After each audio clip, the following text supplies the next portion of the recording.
Good morning, children. We are once again back to the same chapter, that is surface chemistry. In this part of the chapter, we are going to discuss about enthalpy or heat of adsorption. If you remember, in the last class we have discussed about number of definitions. There we have discussed about adsorption, absorption, sorption and desorption. In today's class we are going to discuss enthalpy or heat of adsorption. Now the question comes, what is enthalpy or heat of adsorption? Enthalpy or heat of adsorption may be defined as the enthalpy change when 1 mole of a adsorbate is absorbed at the surface of the adsorbent. I am repeating it once again. It is defined as the enthalpy change when 1 mole of a adsorbate is absorbed at the surface of the adsorbent. It is low in case of physical adsorption and high in case of chemical adsorption, because we know that in physical adsorption it involves weak van der Waals forces, but in chemical adsorption it actually involves pure bond or a type of chemical bond. Hence the enthalpy of adsorption is high in case of chemisorption. After that we have adsorption isotherm. What is adsorption isotherm? Adsorption isotherm is that when extent of adsorption is given by the formula X by M, where X is the amount of the adsorbent and M is the mass of the adsorbent that is been absorbed. When this X by M is plotted against temperature, plotted against pressure at a constant temperature, then this type of curve is called adsorption isotherm. I am repeating it once again, children. If we are plotting a curve in which we are plotting pressure versus the extent of adsorption. What do you mean by extent of adsorption? That is X by M, where X is the amount of the adsorbent and M is the mass of the adsorbent. Then this type of curve is called adsorption isotherm, and thus this type of curve is called adsorption isotherm. Now we have adsorption isobar. If we plot extent of adsorption versus temperature at a constant pressure, then this is called as adsorption isobar. On the other hand, if we are plotting a curve in which we have extent of adsorption versus temperature for a given quantity of adsorption, this is called as adsorption isosphere. What is adsorption isosphere? Adsorption isosphere is a curve in which we plot extent of adsorption versus the pressure at constant temperature. That is, we are plotting the temperature versus the pressure when the quantity of adsorption is constant, then this is called as adsorption isosphere. After that, children, we are going to discuss the next topic, that is called Freundlich adsorption isotherm. The next topic we are going to discuss is Freundlich adsorption isotherm. It gives the relationship between the magnitude of adsorption X by M. It gives us a relationship between the magnitude of adsorption X by M and pressure at a constant temperature, and it is expressed by the expression X by M equal to a constant K P1 to the power N, where N actually is greater than 1. Here what we know, X is the amount of the gas adsorbed, M is the grams of adsorbent at a pressure P, K and N are the constant. Now when we just plot a graph, how does the graph look? As you could see in the adjoining diagram, the graph looks like this. Can you see the adjoining diagram? We have pressure versus X by M. X by M is the extent of adsorption, and this extent of adsorption is pressure versus X by M at a constant temperature.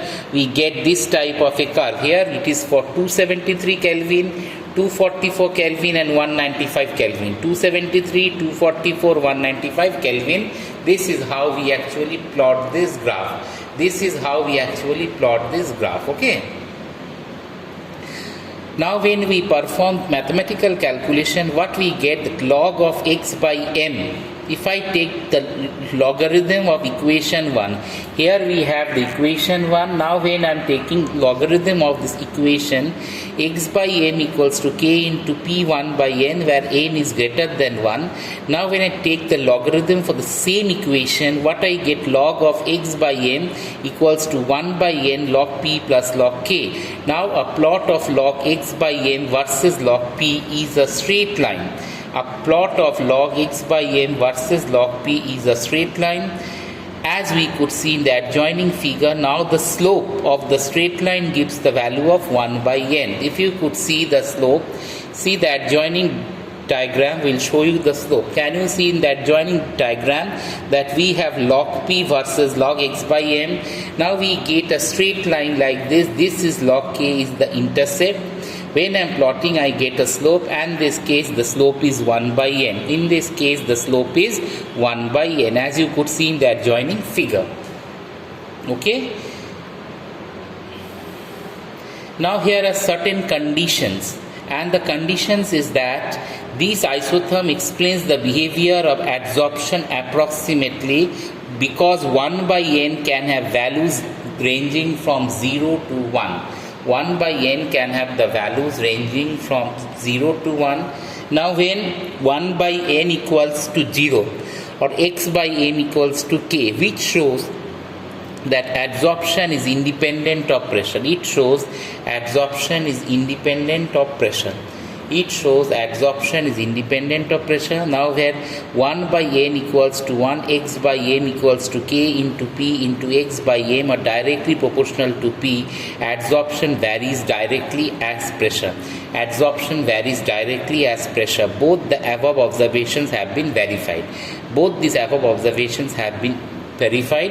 I am highlighting on the curve, adjacent curve, and there you could see in the adjacent curve.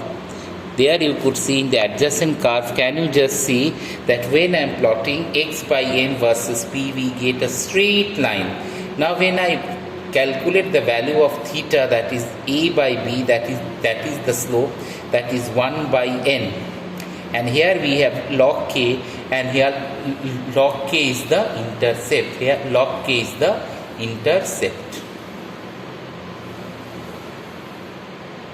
Log k is the intercept. In this way we just plot it, where 1 by n equals to 1, x by m or kp equals to, see here two conditions are prevalent.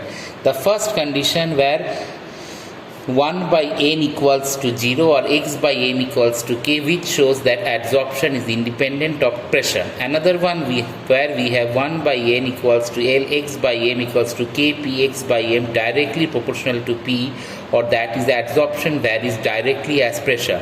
Both the above observations have been verified. Okay, both these observations what we have seen has been verified. The experimental isotherm says always seems to approach saturation at a high pressure. It cannot be explained by Freundlich isotherm. Thus Freundlich isotherm fails at a higher pressure. So just remember that Freundlich isotherm always fails at a higher pressure.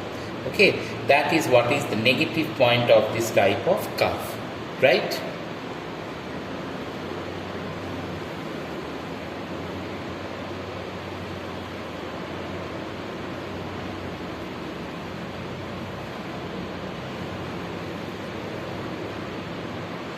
We have two adjacent curves. Okay, now compare the curve. One is without log, other is with log. This was x by m versus p, it is log x by m versus log p. This is the basic difference between these two curves.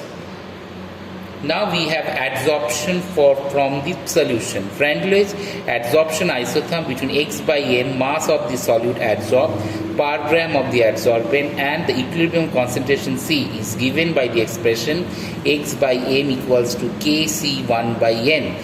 Now when we just find out the log of it, what we see that here it comes up like this, that log of x by m equals to 1 by n log c plus log k. The plot of log x by m versus log c is a straight line. Here we get actually a type of a straight line. Okay. Next part we will going to discuss is the saturation pressure. So Before I go to the saturation pressure, I would like to discuss adsorption from solution. Now the Friendlich adsorption isotherm x by m gives us this value. C equals is given by x by m equal to kc 1 by n, where log x by m equals to 1 by n log c plus log k. Plot of log x by m versus log c is actually a type of straight line. After that, we have saturation pressure. What is saturation pressure? The pressure beyond which adsorption becomes independent of pressure is called as saturation pressure. What is saturation pressure? The pressure beyond which adsorption becomes independent of pressure is called as saturation pressure. Okay? Now the next part we would be discussing application of adsorption. Next part we will discuss is the application of adsorption. So here we have two important things, that is the saturation pressure, the pressure beyond which adsorption becomes independent of pressure is called as saturation pressure. Then we have application adsorption. What is the application? The first application is gas mask. See, remember, activated charcoal or mixture of adsorbent is used in gas mask so that all the toxic gases are preferably adsorbed and the air for breathing is purified.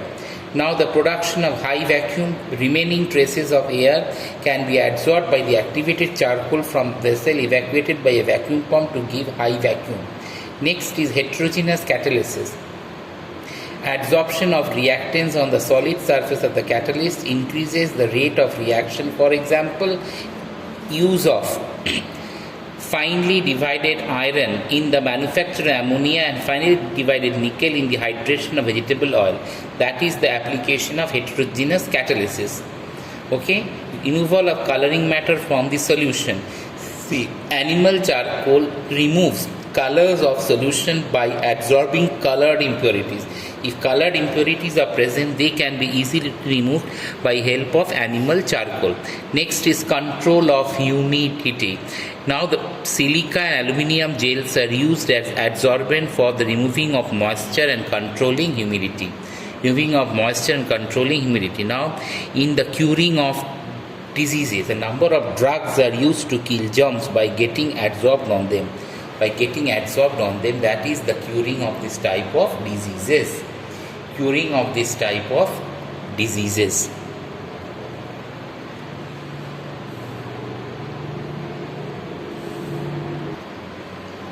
So apart from this type of uses of or application of adsorption, some other uses we'll also discuss.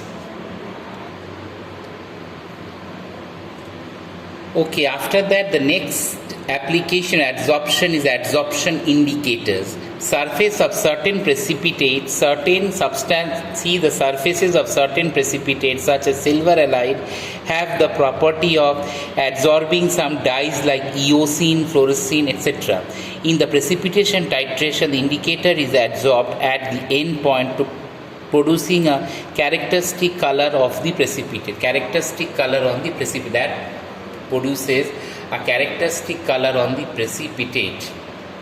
That produces a characteristic color on the precipitate.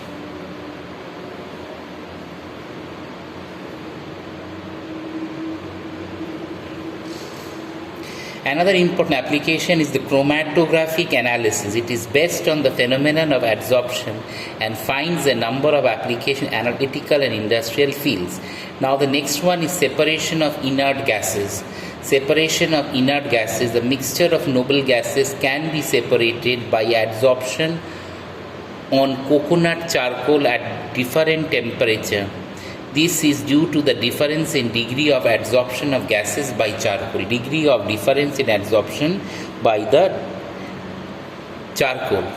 These are some of the applications of adsorption. So after that, we are starting the next part of the chapter, that is catalyst. So what is the basic definition of a catalyst? A catalyst is a substance which influences the speed of a chemical reaction without itself undergoing any chemical change at the end of the reaction. So we know that a catalyst is a substance which influences the speed of a chemical reaction without itself undergoing any chemical change at the end of the reaction. So catalyst actually enhances the reaction, that is, it actually increases or decreases the speed of a reaction but itself remains unchanged. A catalyst increases or decreases the speed of a reaction but itself remains unchanged. Itself remains unchanged. That is the function of a catalyst. Now what we know, that a catalyst is of two types, that is heterogeneous catalyst and homogeneous catalyst. But before that we have classification of catalysts, that is, some catalysts are called positive catalysts, some catalysts are called as negative catalysts. If a catalyst enhances the reaction, it is called as positive catalyst. On the other hand, if a catalyst decreases the reaction, it is called as negative catalyst. Now catalyst is of two types, heterogeneous and homogeneous. First, our discussion is restricted to heterogeneous catalysis. What is heterogeneous catalysis?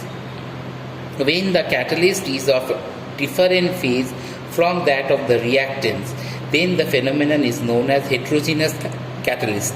Look at the chemical reaction given over here. We have ammonia, which is in the gaseous state, that is made to react with oxygen, which is also in the gaseous state. We get nitrogen dioxide, that is NO, nitric oxide, that is gas, and we also get water, that is also a gas. So here all the reactants and the products are in the gaseous state, but the catalyst is in the solid state. So what is happening? The catalyst and the reactants and the products, if they are in different state or if they are in different phases, then this type of reaction is called as heterogeneous catalyst. Another example will make it just clear. We have sulfur dioxide in the gaseous state made to react oxygen in the gaseous state. In presence of vanadium pentoxide, we get sulfur trioxide, which is also a gas. So what am I getting actually? I am getting two of the gases, they combine to give a third gas. This type of reaction is called as heterogeneous catalyst, because the reactants and the products all are in the gaseous state only. The catalyst is in the solid state. Now next one is hydrogenation of unsaturated organic compounds. We have ethylene, that is made to hydrogen. In presence of nickel catalyst, we get ethane. So here what is happening? Ethylene is a gas, hydrogen is gas, and ethane is also a gas, but the catalyst is a nickel, is a solid one. Another reaction, vegetable oil, which is a liquid, hydrogen is a gas. We are getting vegetable ghee, which is a solid, catalyst is also. These are all examples of heterogeneous catalysis. Okay children, that was all for the day. Thank you.